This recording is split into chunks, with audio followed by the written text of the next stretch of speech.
Hi friends, ಇವತ್ತಿನಿಂದ basic electrical ಬಗ್ಗೆ ನೋಡೋಣ. ಈ ಬೇಸಿಕ್ ಎಲೆಕ್ಟ್ರಿಕಲು KPTCL JEE ಮತ್ತು RRBJ SSCGಗೆ ಹೆಲ್ಪ್ ಆಗುತ್ತೆ. ಮತ್ತು ಅದೇ ರೀತಿ ಡಿಪ್ಲೊಮಾ ಸ್ಟೂಡೆಂಟ್ಸ್ಗೂ ITI ಸ್ಟೂಡೆಂಟ್ಸ್ಗೂ ಹೆಲ್ಪ್ ಆಗುತ್ತೆ.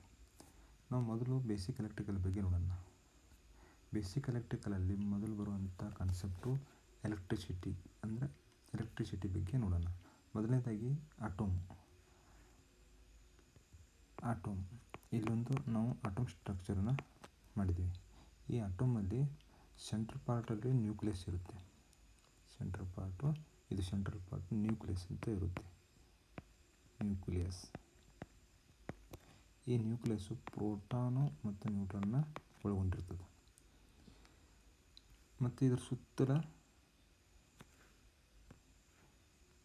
ಸುತ್ತಲೂ ಇರುವಂಥ ಆರ್ಬಿಟಲ್ಲಿ ಎಲೆಕ್ಟ್ರಾನ್ಗಳು ರಿವಾಲ್ವ್ ಆಗ್ತಿರ್ತವೆ.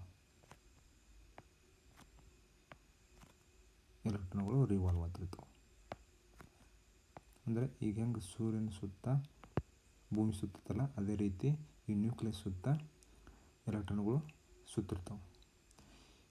ಇವು ನ್ಯೂಕ್ಲಿಯಸ್ ಈ ಸೆಂಟ್ರಲ್ ಪಾರ್ಟಲ್ಲಿ ಈ ಆಟೋಮಲ್ಲಿರುವಂಥ ನ್ಯೂಕ್ಲಿಯಸ್ಸು ಸೆಂಟ್ರಲ್ ಪಾರ್ಟಲ್ಲಿ ಪ್ರೋಟಾನು ಮತ್ತು ನ್ಯೂಟ್ರಾನನ್ನು ಹೊಂದಿರ್ತದೆ.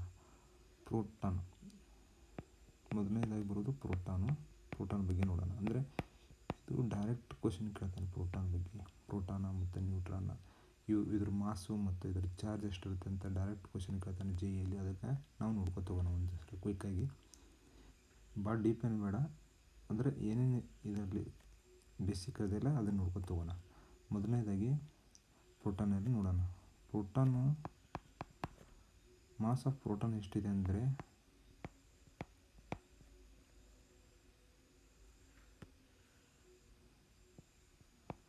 ಮಾಸ್ ಆಫ್ ಪ್ರೋಟಾನು 1.67 × 10⁻⁻27 kg ಮಾಸನ್ನು ಹೊಂದಿರ್ತದೆ. ಅದೇ ರೀತಿ ಇದು ಪಾಸಿಟಿವ್ ಚಾರ್ಜನ್ನು ಹೊಂದಿರ್ತದೆ. ಎಷ್ಟು ಪಾಸಿಟಿವ್ ಚಾರ್ಜ್ ಹೊಂದಿರ್ತದೆ ಅಂದರೆ 1.67 × 10⁻⁻19 ಕೂಲಮ್. ಅಂದರೆ ಕೂಲಮ್ ಚಾರ್ಜ್ನ ಯೂನಿಟ್ ಕೂಲಮ್ ಚಾರ್ಜನ್ನು ಹೊಂದಿರ್ತದೆ. ಇದನ್ನು ಕಂಡುಹಿಡಿದ ವಿಜ್ಞಾನಿ ಯಾರಂದರೆ ರೂದರ್ಫೋರ್ಡ್ ಅಂತ. ಅಂದರೆ ಡೈರೆಕ್ಟ್ ಕ್ವಶನ್ ಕೇಳ್ತಾನೆ, ಅದ ಕಾರಣ ನಾನು ಇವು ಎಕ್ಸ್ಪ್ಲೇನ್ ಮಾಡ್ತಾಯಿದ್ದೀನಿ ಅಷ್ಟೇ.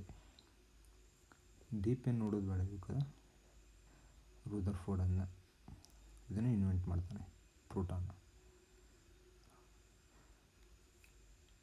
ಮತ್ತು ಸೆಕೆಂಡಾಗಿ ಬರುವುದು ನ್ಯೂಟ್ರಾನು.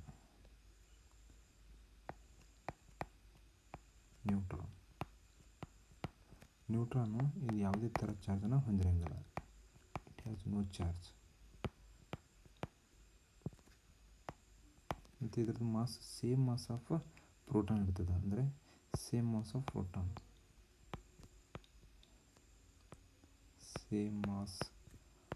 ಪ್ರೋಟಾನ್ ಅಂದರೆ 1.67 × 10⁻⁻27 kg ಮಾಸನ್ನು ಹೊಂದಿರ್ತದೆ.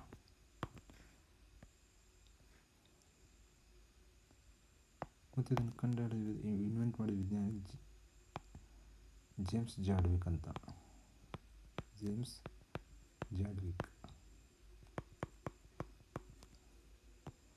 ಅದೇ ರೀತಿ ಎಲೆಕ್ಟ್ರಾನ್ ಬಗ್ಗೆ ನೋಡೋಣ.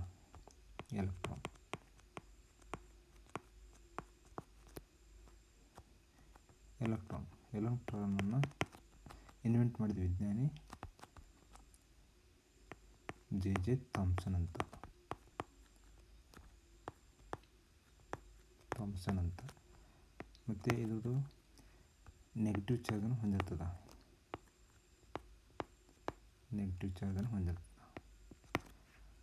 ಮೂರನೇದಾಗಿ ಇದು ಮಾಸ್ ಎಷ್ಟಿದೆ ಅಂದರೆ ಮಾಸ್ ಆಫ್ ಎಲೆಕ್ಟ್ರಾನ್ ಎಷ್ಟಿದೆ ಅಂದರೆ 9.1 × 10⁻⁻31 kg ಮಾಸನ್ನು ಹೊಂದಿರ್ತದೆ.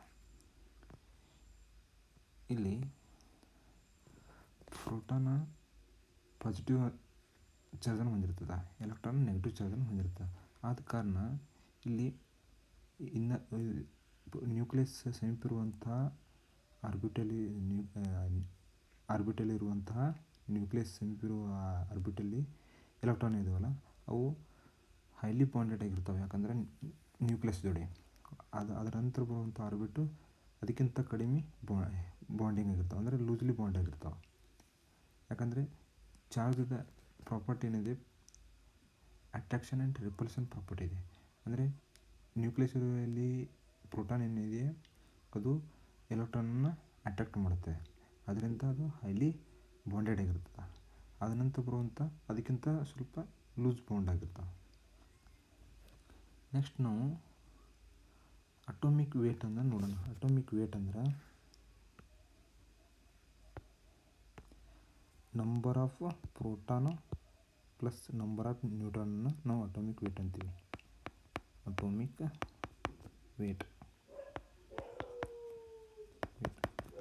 ನಂಬರ್ ಆಫ್ ಪ್ರೋಟಾನ್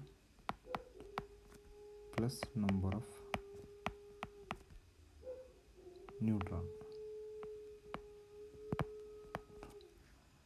ನ್ಯೂಟ್ರಾನ್ಗೆ ನಾವು ಅಟೋಮಿಕ್ ವೇಟ್ ಅಂತ ಕರಿತೀವಿ. ಅದೇ ರೀತಿ ಅಟೋಮಿಕ್ ನಂಬರ್ ಅಂದ್ರೇನು?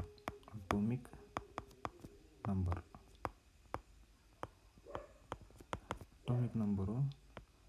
Number of proton or number of electron. Number of ಎಲೆಕ್ಟ್ರಾನಿಗೆ ಅಥವಾ ನಂಬರ್ ಆಫ್ ಪ್ರೋಟಾನ್ ಏನು ಇರ್ತಾವಲ್ಲ ಒಂದು ಅಟಮಲ್ಲಿ, ಅದಕ್ಕೆ ನಾವು ಅಟೋಮಿಕ್ ನಂಬರ್ ಅಂತ ಕರಿತೀವಿ. ಫಾರ್ ಎಕ್ಸಾಂಪಲ್ ಯಾವುದಂದರೆ ಕಾಪರ್ ಎಷ್ಟು ಅಟೋಮಿಕ್ ನಂಬರ್ ಇದೆ? 29.